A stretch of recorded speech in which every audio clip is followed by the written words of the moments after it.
We're here at Universal Robots, one of the pioneers in the art of collaborative robots. I'm here with Mike DeGrace, an engineer from Universal Robots, and we're going to talk about one of the exciting new releases that they've had just in the last couple of months, and that is the UR20 model.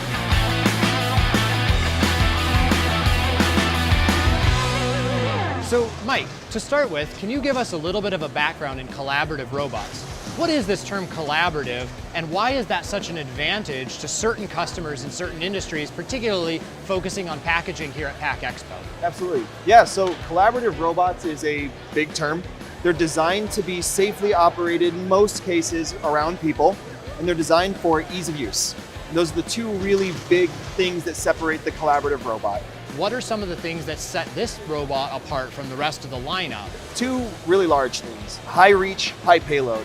We went from highest payload availability of 16 kilograms and about a 35, 36 millimeter reach to now 20 kilograms of available payload in a 1850 millimeter reach. Now, along with those increased advantages, the increased performance specifications, does it still hold to the same models of being very easy to use, very easy to program, the user friendliness, that same ability to come to a stop if there's any sort of a collision? Yeah. Those foundational principles that all the rest of the lineup are known for, yes. Are those still maintained in this new model? Yeah, so Universal Robots, it's part of our DNA.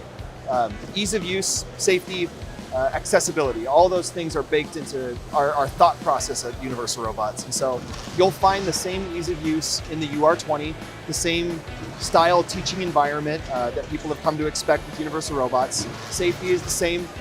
Actually, there are additional safety features on the UR20. And then accessibility-wise, exactly the same. In fact, there's a couple of interesting features about the UR20. You'll notice one of the differences is there's a ring base light at the base of the 20 for operational mode. A status light basically to indicate to the operator, what am I doing? What are some of the most common applications that you've found that other companies have been integrating the UR20 model in to be more efficient? I assume with a heavier payload and longer reach that probably things like palletizing have been a main staple of some of the new developments with the UR20? Absolutely, yeah. So palletizing is one of the biggest ones. That's the one we were excited to show at the trade show here today because it's a perfect fit, right? The higher reach and higher payload allows bigger boxes. It allows the pallet to be fully completed without having to surfboard like an end effector. These are unique advantages of the UR20. We see potentials as well in anything that's going to require high reach. The FabTech trade show is going on at the same time this week. And in Chicago at FabTech, we're showing the UR20 welding. And again, increases in reach are going to help with longer parts, bigger things that we need to do welding jobs for. So we see lots of advantages.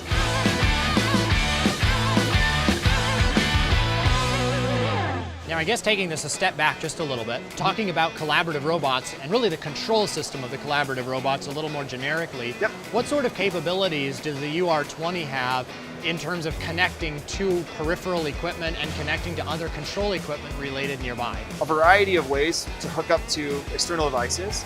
Just as our customers have come to expect the integrated I/O on the other E-Series models, it's available on the UR20 as well.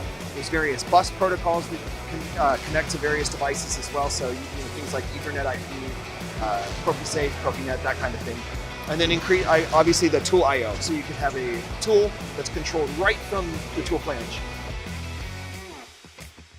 The main idea behind UR Plus is we want our customers to be able to pick up our technology, deploy it with as few headaches as possible.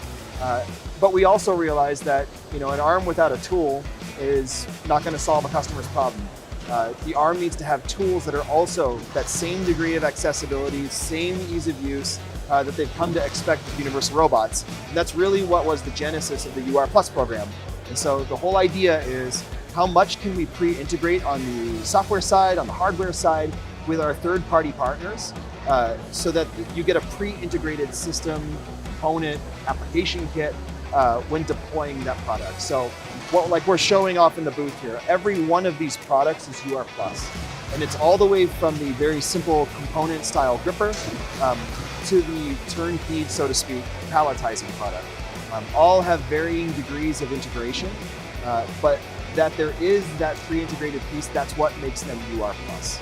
So let's go take a look at one of the UR20s and see if we can see a little bit more about the specifications of that and see some of those things that you mentioned, like the ring base light and some of the other features that come along with this new robot. With the UR20, basically what it's allowed us to do is fill a gap that was in the marketplace where it was people that didn't need to be necessarily into that industrial space, but it was certainly larger than what the UR10 could provide. So now with the additional reach and the additional payload, we as a provider of UR-based collaborative palletizing robots can fulfill a lot more applications than we could previously. The UR20 is bigger, better, faster. It has increased payload, speed, capacity, and reach, hitting that sweet spot between industrial and collaborative. So I'm here with Kendra to discuss some of the advantages. So Kendra, having the UR20, what advantages does that hold for you and your customers to be able to provide a better advantage to them in the long run? So you'll notice we're palletizing, and when we were talking to customers about palletizing and their needs, we often had like 10-pound cases and 20-pound cases. And then there was that one case that was 30 to 40 pounds. Now we have the ability to manage that case, so we can do their complete SKU count. So now they have one solution that can do it all for them, and it's a lot of flexibility allowed within their automation. So I see with this robot, it's a lot larger than the other models, and I've even gotten a chance to play with the UR3 and program it, and you move it by hand motions. This one looks significantly larger, and it looks a lot heavier. Yep. Does it still have that same ease of use for the end programmer to be able to manipulate it by hand and move it to where it needs to go? Yes. Yeah. So there is a embedded force torque sensor in the wrist joint of this robot. It's that final wrist joint there. And similarly to how all of the E-Series product lines work, the UR3E, 5E, 10E, 16E, as you move the robot by the wrist, it takes that active force compliance and it puts it back in to help you move the arm. So as you move it, you'll actually feel it helps you move to where you want to go. It looks big. You can program it by hand, just like you've come to expect with the other UR E-Series lines. So traditionally, a lot of the UR joints have been fairly modular. Is that still a design consideration here? I see some design updates that'll differentiate it from some of the older models, but does it still have that modularity built in? Yes. Yeah. So the same modular design that customers have come to expect with the other E-Series product lines, you can expect on the UR20 as well. And to your point about the change on the joint design, obviously it's a more curved surface here versus the other ones with the rounded caps. Earlier, you had mentioned that one of the advantages was a reduction in the components, which I assume relates to a reduction in mass. How is that an advantage to this arm as you've increased the size and the payload? How has the reduction in mass and the simplicity of the components been an advantage to customers in this case? Yeah, so obviously the arm weighs less than you'd expect, even for an arm this size. So just physically transporting the thing has become easier.